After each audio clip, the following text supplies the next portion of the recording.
Okay.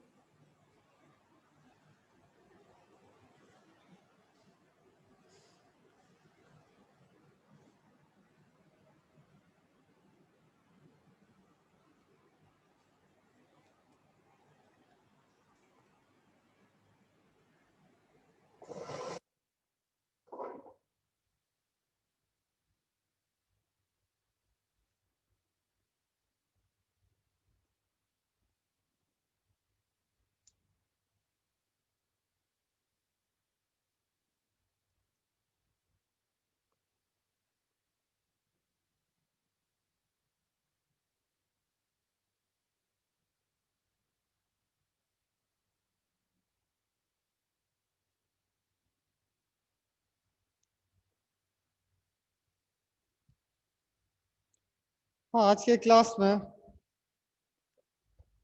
हमारा topic है aggregate demand and aggregate supply approach. How using this approach we determine that an economy is in equilibrium or not। Aggregate demand और aggregate supply approach का इस्तेमाल करते हुए ये कैसे पता लगाया जा सकता है कि एक इकोनॉमी इक्विलिब्रियम में है या नहीं है।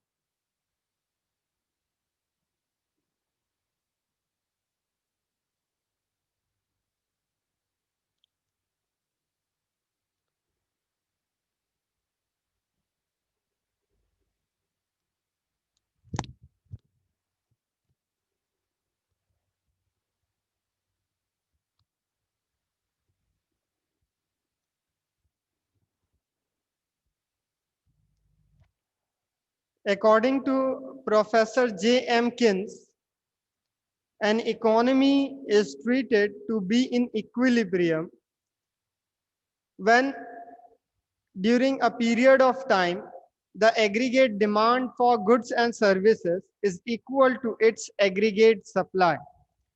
प्रोफेसर जे एम किन्स के अनुसार एक अर्थव्यवस्था संतुलन की स्थिति में या इक्विलिब्रियम की स्थिति में तब मानी जाती है जब एक निश्चित समय के दौरान उस अर्थव्यवस्था में वस्तुओं और सेवाओं का एग्रीगेट डिमांड बराबर हो उनके एग्रीगेट सप्लाई की। जब हम बात करते हैं एग्रीगेट डिमांड की तो एग्रीगेट डिमांड के दो कंपोनेंट्स होते हैं, कंजम्पशन और investment. Aggregate demand is equal to consumption plus investment. Consumption होता क्या है? तो इनकम का वो पार्ट जो हम गुड्स एंड सर्विसेज की खरीद पर खर्च कर देते हैं उसी को कहा जाता है कंजम्पशन एक्सपेंडिचर, शॉर्टली कंजम्पशन। और इसका सीधा संबंध होता है इनकम के साथ। इनकम के बढ़ने पर कंजम्पशन बढ़ता है, वहीं इनकम के घटने पर कंजम्पशन घटता है। अगर बात की जाए इन्वेस्टमेंट की तो इन्वेस्टमेंट ऑटोनोमस होता है। ऑटोनोमस इन्वेस्टमेंट से मेरा मतलब है एक ऐसा निवेश जो इनकम से प्रभावित नहीं होता, इनकम के बढ़ने या फिर घटने का उस पर कोई असर नहीं पड़ता। मैंने कहा an economy according to Keynesian theory, according to Professor J. M. Kins, according to Keynesian theory, according to Professor J. M. Kins, an economy is treated to be in equilibrium when in that particular economy the aggregate demand for goods and services is equal to its aggregate supply। When aggregate demand is equal to aggregate supply, then only the economy is treated to be in equilibrium। Speaking about aggregate demand is equal to consumption expenditure plus investment expenditure। So we can say that aggregate demand comprises of two elements, consumption and consumption expenditure and investment expenditure। When we are speaking about aggregate demand, which is equal to consumption plus investment, it means that aggregate demand comprises of two elements, consumption and investment। Speaking about consumption, consumption is that part of income which is spent on the purchase of goods and services। Consumption varies directly with income. That is, it rises with rise in income and it falls with fall in income. Speaking about the second element of aggregate demand, that is investment. Here, the investment that we are discussing on is autonomous investment. By autonomous investment, I mean to say an investment which is not influenced by income level. Whether there is rise in income or there is fall in income, the investment remains as it is. And when an investment is unaffected by changes in national income, it's termed as autonomous investment. When we sum up consumption expenditure and investment expenditure, when we add together consumption and investment, we get aggregate demand. So aggregate demand curve can be represented or is represented by C plus I curve. Since aggregate demand is equal to C plus I, therefore aggregate demand curve and C plus I curve are the same, they are the one. Speaking about aggregate supply, as you all know, we have already discussed that aggregate supply is equal to national income, which is equal to consumption plus saving. Aggregate demand is equal to national income, which is equal to consumption plus saving. So we can say that aggregate supply is equal to consumption plus saving. Again, the meaning of consumption here remains the same. Consumption is that part of income which is spent on the purchase of goods and services. Consumption varies directly with national income. That is, consumption rises with rise in national income and consumption falls with fall in national income. The other element is saving. Saving is that part of national income which is left after spending on the purchase of goods and services. Saving also varies directly with national income. That is, saving rises with rise in national income and falls with fall in national income. Aggregate supply curve or national income curve or C plus S curve are the one, and they are represented by a single curve. Now, while determining equilibrium of an economy, we find out that level of income at which aggregate demand is equal to aggregate supply. This is what I'm going to show you with the help of an example and diagram. अभी तक मैंने आप सबों को क्या बताया? आपका topic है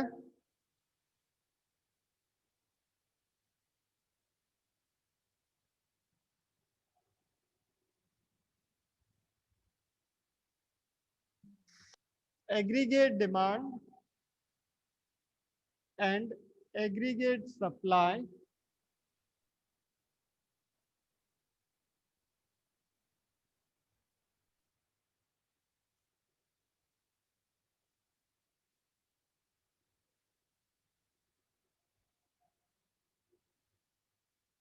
aggregate demand and aggregate supply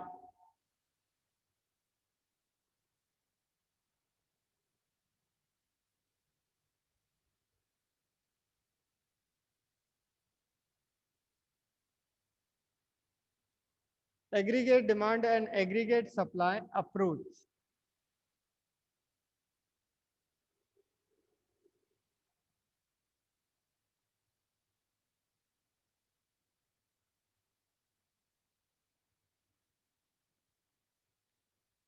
Aggregate demand and aggregate supply approach.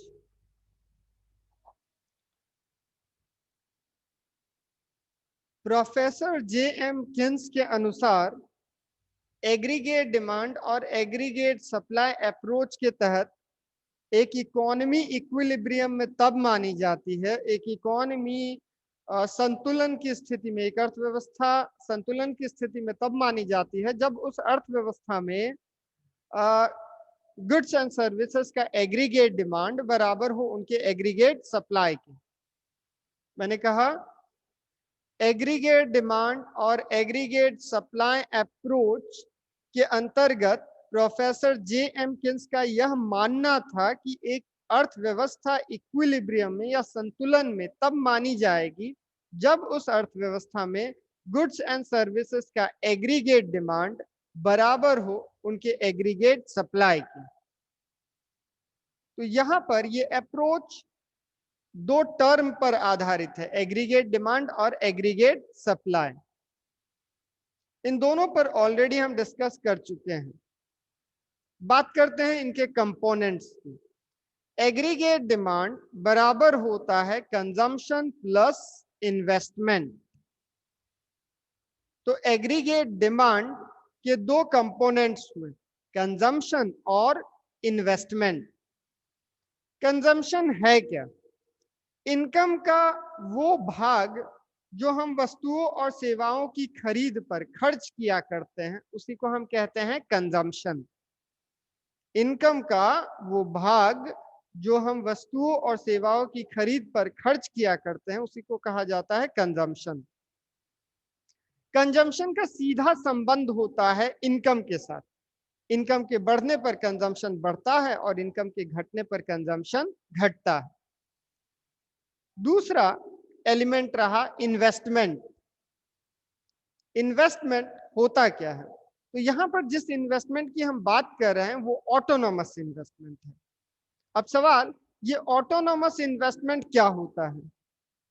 तो एक ऐसा इन्वेस्टमेंट जो इनकम से प्रभावित नहीं होता, इनकम के बढ़ने पर जो इन्वेस्टमेंट बढ़ता नहीं है, इनकम के घटने पर जो इन्वेस्टमेंट घटता नहीं है, एक ऐसा इन्वेस्टमेंट जो इनकम के हर एक स्तर पर बराबर बना रहता है, उस तरह के इन्वेस्टमेंट को कहा जाता है ऑटोनोमस इन्वेस्टमेंट। अब एग्रीगेट डिमांड क्योंकि बराबर होता है कंजम्पशन प्लस इन्वेस्टमेंट, तो एग्रीगेट डिमांड कर और सी प्लस आय कर अलग अलग शो नहीं किए जाते हैं, उन दोनों को हम एक ही कर्व से रिप्रेजेंट करते हैं। और एग्रीगेट डिमांड कर्व या सी प्लस आय कर्व कैसा होता है? तो aggregate demand curve upward sloping होता है फ्रॉम लेफ्ट टू राइट, जिसकी शुरुआत होती है वाई एक्सिस से। बात करते हैं दूसरे टर्म की, एग्रीगेट सप्लाई की। तो आप सभी को बताया जा चुका है एग्रीगेट सप्लाई क्या होता है। अब एग्रीगेट सप्लाई बराबर होता है नेशनल इनकम के, जो कि बराबर होता है कंजम्पशन प्लस सेविंग के। Aggregate supply is equal to national income which is equal to consumption plus saving. तो इस तरह से एग्रीगेट सप्लाई बराबर हो जाएगा consumption plus saving. Aggregate supply के भी दो एलिमेंट्स रहे, कंजम्पशन और सेविंग। कंजम्पशन का क्या मतलब है? तो इनकम का वो हिस्सा जो हम वस्तुओं और सेवाओं की खरीद पर खर्च किया करते हैं उसी को कहा जाता है कंजम्पशन। इसका सीधा संबंध होता है इनकम के साथ। सेविंग क्या है? तो इनकम का वो हिस्सा जो वस्तुओं और सेवाओं की खरीद पर खर्च करने के पश्चात बच जाता है उसी को हम कहते हैं बचत, सेविंग। इसका भी सीधा संबंध होता है इनकम के साथ। कहने का मतलब ये इनकम के बढ़ने पर बढ़ता है और इनकम के घटने पर घटता है। अब क्योंकि एग्रीगेट सप्लाई बराबर होता है सी प्लस एस, तो इन दोनों को एग्रीगेट सप्लाई या सी प्लस एस कर्व को हम अलग अलग से शो नहीं करते, एक ही कर्व के सहारे शो करते हैं। और वो कर्व कैसा होता है? तो वो कर्व अपवर्ड स्लोपिंग होगा फ्रॉम लेफ्ट टू राइट, जिसकी शुरुआत होती है ओरिजिन से, जो 45 डिग्री का एंगल तैयार करता है। आइए आपको एक एग्जाम्पल के सहारे मैं इक्विलिब्रियम शो करता हूं, एग्जाम्पल और डायग्राम के सहारे।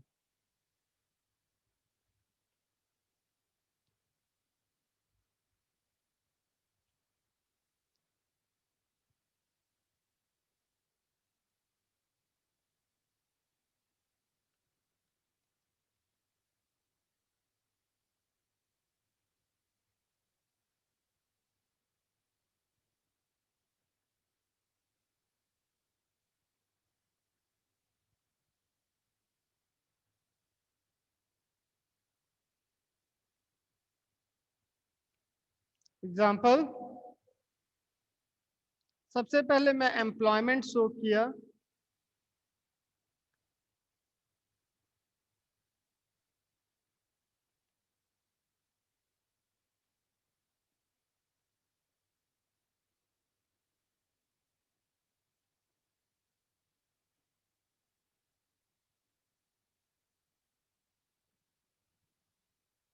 इन लैक्स, फिर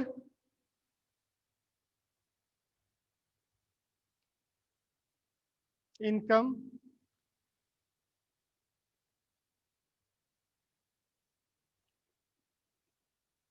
कंजम्पशन,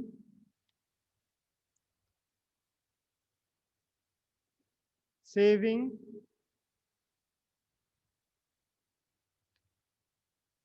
इन्वेस्टमेंट,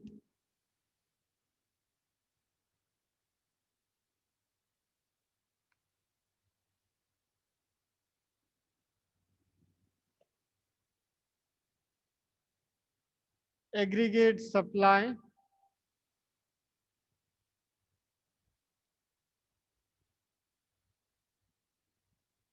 और ये रहा एग्रीगेट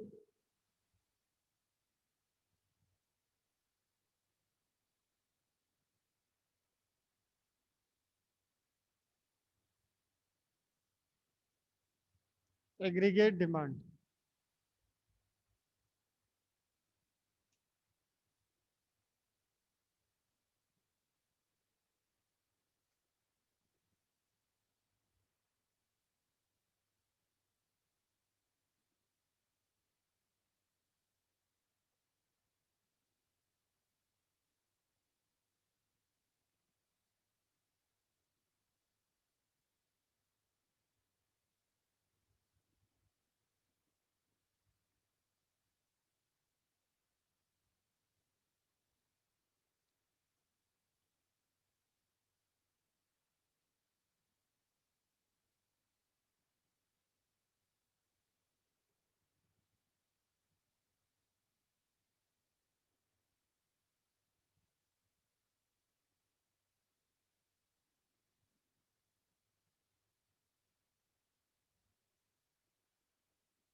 जीरो,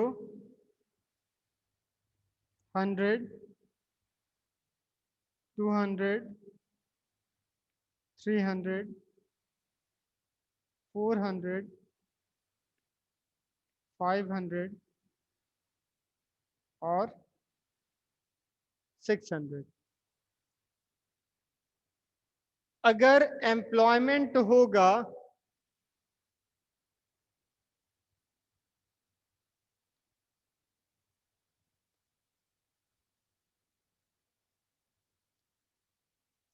अगर एम्प्लॉयमेंट होगा जीरो तो इनकम भी होगा जीरो। अगर रोजगार ही नहीं होगा तो इनकम कहां से होगा, इनकम भी होगा जीरो। जैसे जैसे रोजगार बढ़ता चला जाएगा वैसे वैसे इनकम भी बढ़ता चला जाएगा।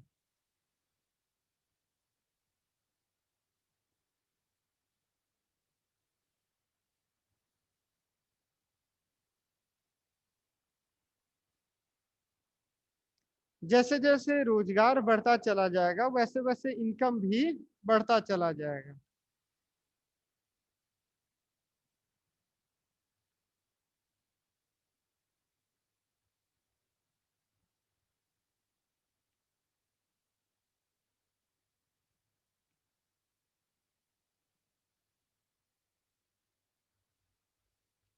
जब एम्प्लॉयमेंट होगा जीरो तो वैसी स्थिति में इनकम भी होगा जीरो।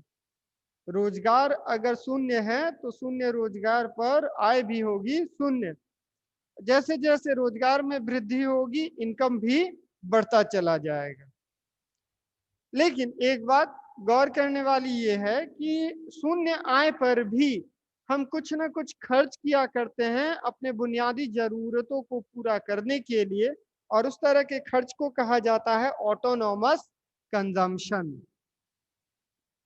हमारी इनकम हो या न हो, फिर भी हम कुछ खर्च किया करते हैं अपनी आवश्यक जरूरतों को पूरा करने के लिए, और वो खर्च जो कि हम शून्य आय पर भी किया करते हैं अपनी आवश्यक जरूरतों को पूरा करने के लिए, उस तरह के खर्च को कहा जाता है ऑटोनॉमस कंजम्पशन। तो यहाँ पर ऑटोनॉमस कंजम्पशन हो गया 40।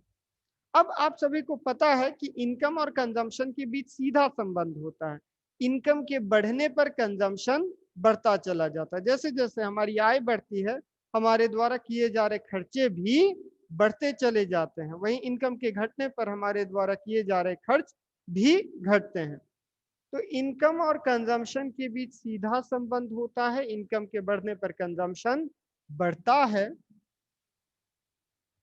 वहीं इनकम के घटने पर कंजम्पशन जो है घटता है।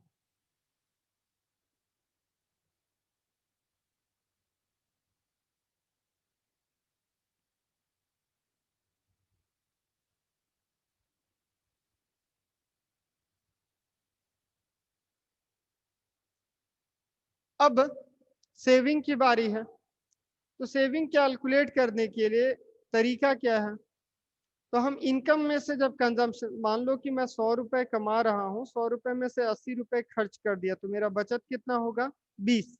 कैसे मिला? तो इनकम में से कंजम्पशन घटा दिए, बचत मिल गया। तो वही काम हम करेंगे, इनकम में से कंजम्पशन घटाते चले जाएंगे, हमें सेविंग मिलता चला जाएगा, जो कि मिला -40, -20, 0, 20, 40, 60 और 80।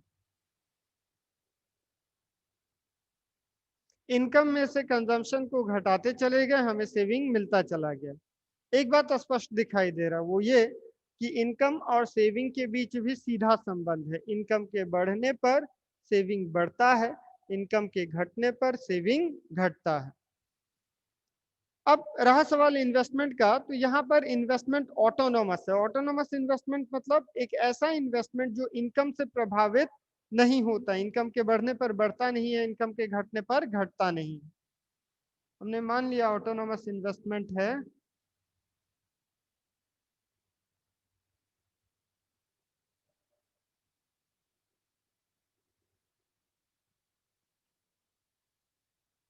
फोर्टी।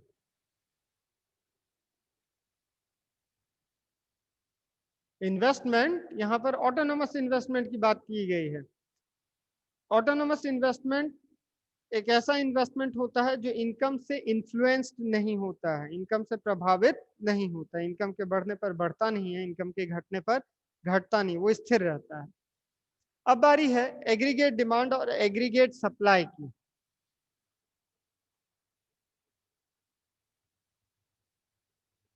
एग्रीगेट डिमांड और एग्रीगेट सप्लाई की। एग्रीगेट डिमांड बराबर होता है C प्लस आई, कंजम्पशन प्लस इन्वेस्टमेंट। तो consumption plus investment 40 plus 40 80, 120 plus 40 160, 240, 320, और ये हो जाएगा आपका 400, 480 और 560। अब बात करते हैं एग्रीगेट सप्लाई की। तो एग्रीगेट सप्लाई बराबर होता है C प्लस एस। तो ये होगा 0, 100, 200, 300, 400, 500 और 600।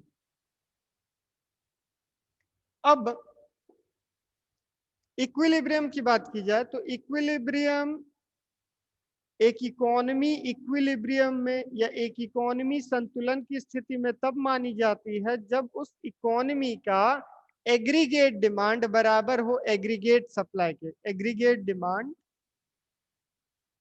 400 और एग्रीगेट सप्लाई भी 400, ये दोनों के दोनों यहाँ पर एक दूसरे के बराबर हो रहे हैं।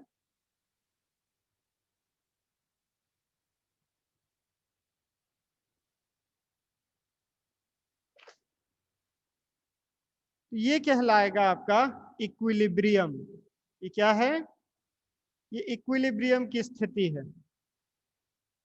ये इक्विलिब्रियम की स्थिति है।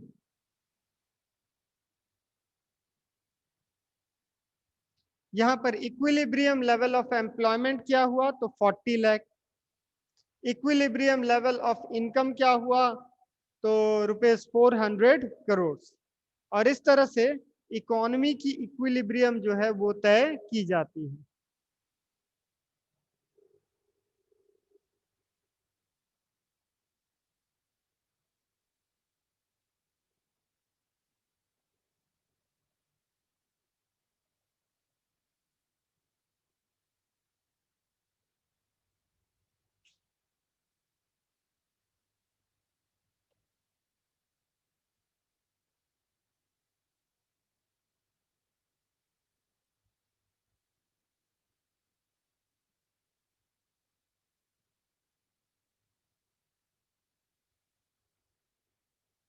इस तरह से इकोनॉमी की इक्विलिब्रियम तय की जाती है। नेक्स्ट, इसका अगर डायग्रामेटिक रिप्रेजेंटेशन की मैं बात करूं, इसमें किसी को कोई डाउट है एग्जाम्पल में?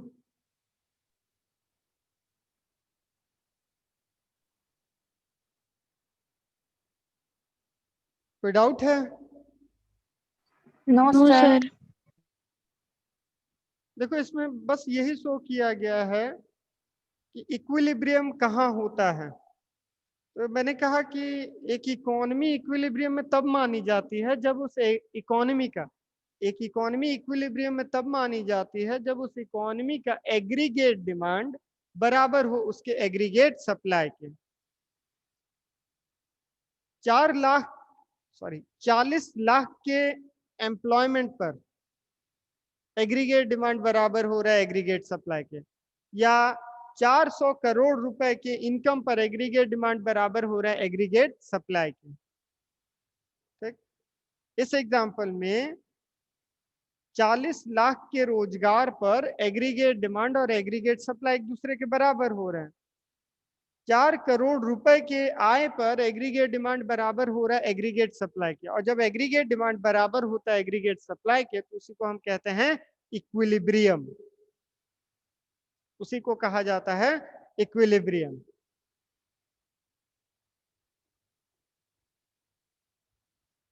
तो इक्विलिब्रियम यहां पर हुआ। और इक्विलिब्रियम पर जो एम्प्लॉयमेंट होता है, इक्विलिब्रियम पर एम्प्लॉयमेंट कितना है? 40 लाख। तो ये कहलाएगा equilibrium level of employment. Equilibrium पर इनकम कितना है? तो 400 करोड़। तो यहाँ पर 400 करोड़ कहलाएगा equilibrium level of income. Space मेरे पास कम है, मैं डायग्राम अभी नहीं बना पाऊंगा क्योंकि मुझे ये मिटाना पड़ेगा और फिर से बाद में इसकी मुझे जरूरत पड़ेगी। तो मैं एक टॉपिक आपको इसी शेड्यूल पर जो एक टॉपिक है वो आपको मैं बता दे रहा हूँ, बाद में आपको मैं डायग्राम बना के दिखा दूंगा। डायग्राम, ये एक रफ व्यू आप देख लो डायग्राम का। डायग्राम मैं यहाँ पर छोटा सा बना दे रहा हूँ।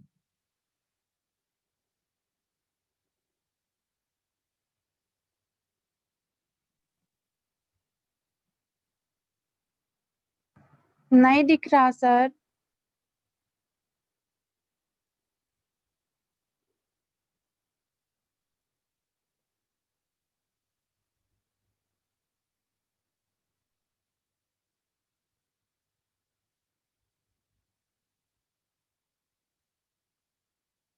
एक्स एक्सिस पर हमने शो किया इनकम, आउटपुट, और एम्प्लॉयमेंट।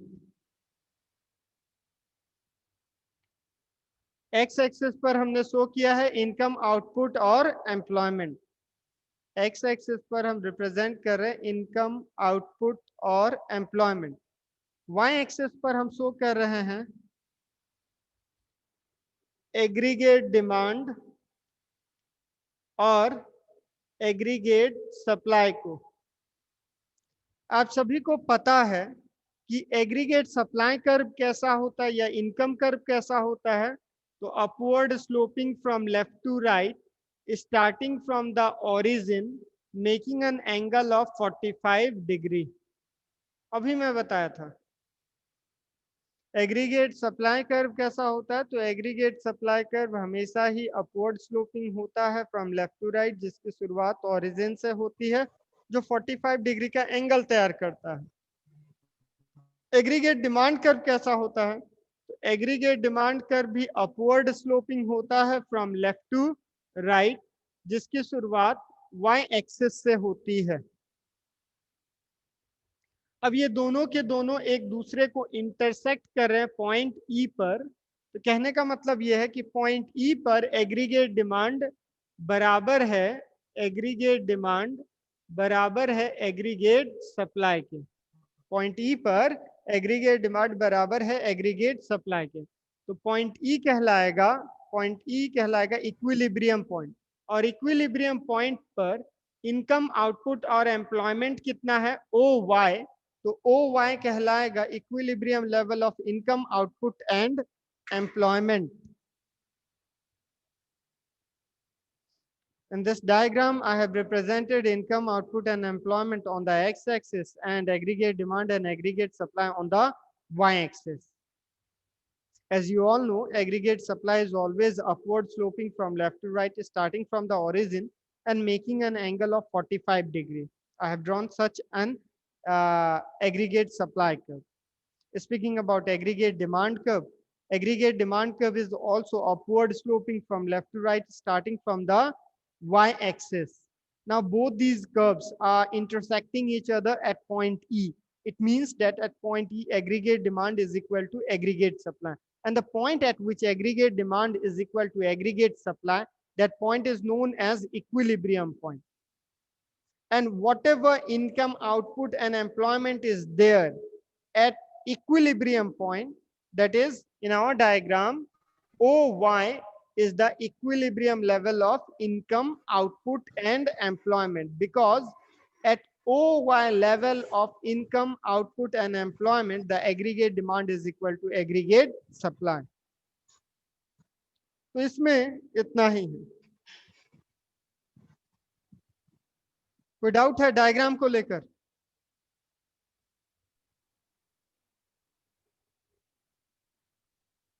डायग्राम से रिलेटेड कोई डाउट? No sir.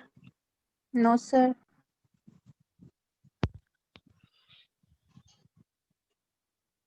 ठीक है फिर।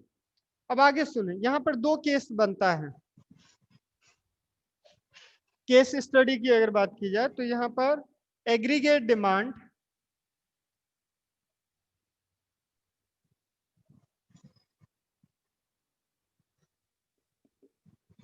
जीरो एम्प्लॉयमेंट से लेकर, अब आ जाओ शेड्यूल पर, शेड्यूल को देखो।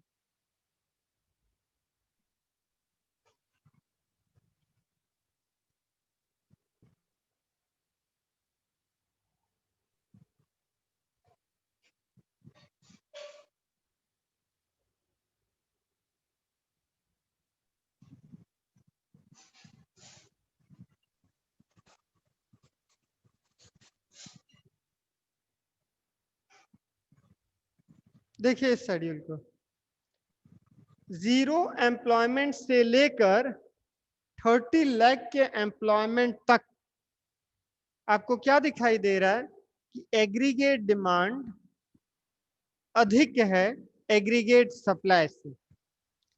एग्रीगेट डिमांड अगर अधिक होता है एग्रीगेट सप्लाई से, तो उसके क्या मायने हैं, उसका क्या असर पड़ता है, और इस स्थिति को कैसे सुधारा जा सकता है।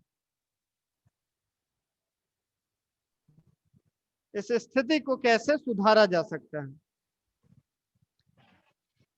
एग्रीगेट डिमांड अगर अधिक है, जरा ध्यान से सुने, ये इंपॉर्टेंट टॉपिक है, इससे रिलेटेड आपके एग्जामिनेशन में क्वेश्चन आता रहता है। aggregate demand is greater than aggregate supply or aggregate demand is less than aggregate supply. What does this mean? What is its implication and what are its solution? ठीक है, तो aggregate demand अगर अधिक है aggregate supply से, तो इसका मतलब ये निकलता है कि लोग और संस्थाएं जितना बेचना चाहती हैं, लोग उससे मांग जो है ज्यादा कर रहे हैं। एग्रीगेट डिमांड अगर अधिक है एग्रीगेट सप्लाई से, तो इसका मतलब ये निकलता है कि संस्थाएं, व्यापारिक संस्थाएं जितना बेचना चाहती हैं, लोग उससे मांग ज्यादा कर रहे हैं। जब लोग मांग ज्यादा करते हैं तो व्यापारिक संस्थाएं अपने स्टॉक में से सामान निकालकर बेचना शुरू कर देती हैं, जिसके चलते उनका इन्वेंट्री स्टॉक डिजायर्ड लेवल से नीचे चला जाता है। दो बातें मैं बताया अभी, दो लाइन में दो पॉइंट्स हैं। पहला तो एग्रीगेट डिमांड अगर अधिक है एग्रीगेट सप्लाई से, what does this mean? When aggregate demand is greater than aggregate supply, it means that the amount to which firms are willing to sell, consumers are demanding more than that. अगर aggregate demand ज्यादा है aggregate supply से, तो इसका मतलब ये है कि जितनी संस्थाएं बेचना चाहती हैं उससे लोग मांग ज्यादा कर रहे हैं। दूसरा पॉइंट, इसका असर क्या पड़ता है? जब लोग मांग ज्यादा करते हैं तो संस्थाएं अपने स्टॉक में से सामान निकालकर बेचना शुरू कर देती हैं, जिसके चलते उनका स्टॉक डिजायर्ड लेवल से नीचे चला जाता है। असर क्या पड़ा? तो inventory stock will go below the desired level. अब इसका सॉल्यूशन क्या है? तो अगले साल संस्थाएं जो वापस अपने स्टॉक को डिजायर्ड लेवल तक पहुंचाने के लिए संस्थाएं अगले साल क्या करेंगी? तो प्रोडक्शन को बढ़ाएंगी। प्रोडक्शन बढ़ाएंगी तो एम्प्लॉयमेंट बढ़ेगा, एम्प्लॉयमेंट बढ़ेगा तो इनकम बढ़ेगा, और ये प्रोसेस चलता रहेगा तब तक जब तक एग्रीगेट डिमांड बराबर ना हो जाए एग्रीगेट सप्लाई की।